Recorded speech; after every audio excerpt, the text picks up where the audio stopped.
اللہ تعالیٰ نے قرآن مجید میں ارشاد فرمایا وَسَارِعُوا إِلَىٰ مَغْفِرَةٍ مِّن رَّبِّكُمْ وَجَنَّةٍ عَرْضُهَا السَّمَاوَاتُ وَالْأَرْضُ أُعِدَّتْ لِلْمُتَّقِينَ۔ اللہ فرما رہا ہے وَسَارِعُوا، دوڑو، وَسَارِعُوا دوڑو، إِلَىٰ مَغْفِرَةٍ بخشش کی طرف، مِّن رَّبِّكُمْ اپنے رب کی بخشش کی طرف دوڑو، وَجَنَّةٍ اور جنت کی طرف دوڑو۔ اب یہ دوڑنا کیا ہے؟ بخشش کی طرف دوڑنا کیا ہے؟ تم قرآن پاک کھول لو، اس کی تلاوت کر لو، تم حضور پہ درود پاک پڑھ لو، تم مسجد میں با جماعت نماز کے لیے آ جاؤ، تم غرباء کی، مساکین کی، یتیموں کی مدد کر دو۔ یعنی نیکی کرنا، یوں سمجھنا اللہ تعالیٰ کی بخشش کو دوڑ کے حاصل کرنا ہے۔ اور اللہ فرما رہا ہے وَجَنَّةٍ اور جنت کی طرف دوڑو۔ اور پھر اللہ نے قرآن کی اس آیت میں جنت کی تھوڑی سی وضاحت فرمائی، عَرْضُهَا السَّمَاوَاتُ وَالْأَرْضُ، جتنا زمین اور آسمان کے درمیان چوڑائی ہے اتنا جنت میں فاصلہ ہوگا۔ اور نبی پاک صلی اللہ علیہ وآلہ وسلم کی حدیث پاک اسی ضمن میں وہ کیا ہے؟ فرمایا جنت میں 100 درجے ہوں گے، اور فرمایا ایک ایک درجے کا اتنا اتنا فاصلہ ہوگا جتنا زمین اور آسمان کے درمیان فاصلہ ہوگا۔ تو دیکھیں اللہ فرما رہا ہے اُعِدَّتْ لِلْمُتَّقِينَ، یہ بڑی خوبصورت بات ہے۔ جنت کن کے لیے بنائی ہے؟ فرمایا جنت پرہیزگاروں کے لیے بنائی ہے۔ اللہ تعالیٰ نے جنت عطا کرنی ہے، دینی ہے۔ مولا کن کو دینی ہے؟ فرمایا پرہیزگاروں کو دینی ہے۔ ایک جگہ پہ ارشاد فرمایا اِنَّ أَكْرَمَكُمْ عِندَ اللہِ أَتْقَاكُمْ۔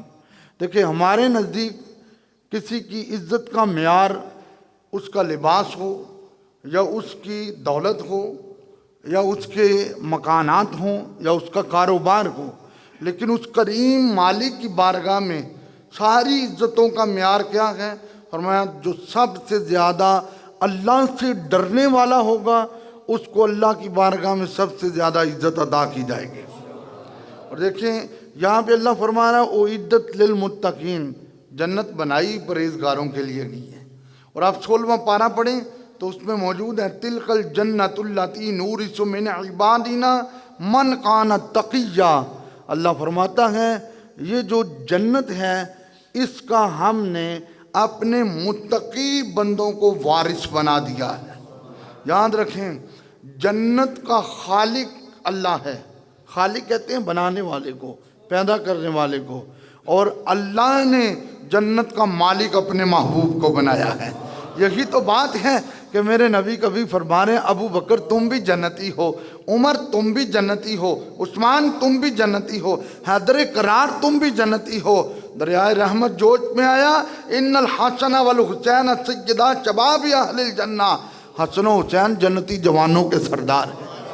وہ ایک خوبصورت لمحے میں میرے نبی پاک صلی اللہ علیہ وآلہ وسلم نے ایک اونچے پہاڑ پہ جانا تھا، حالانکہ یہ تو وہ رسول ہیں جو مصلی پہ کھڑے ہوں ہاتھ اوپر کریں تو جنت میں پہنچ جاتا ہے، لیکن آج دیکھ رہے ہیں کہ اس پہاڑ کے اوپر جانا ہے۔ حضرت طلحہ قریب کھڑے ہیں، آپ نے دیکھا حضور پاک نے اوپر جانا ہے، اب آپ نے اپنے آپ کو حالت رکوع میں کیا، عرض کیا آقا آپ میری پشت پہ قدم رکھیں اور اوپر آ جائیں۔ میرے نبی نے حضرت طلحہ کی پشت پہ، کمر پہ قدم رکھا اور قدم رکھ کے حضور پہاڑ پہ آئے، اور اللہ کے رسول نے پہاڑ پہ آ کے پہلا جملہ کیا فرمایا؟ فرمایا جس نے دنیا میں جنتی دیکھنا ہو اس کا دیدار کر لے۔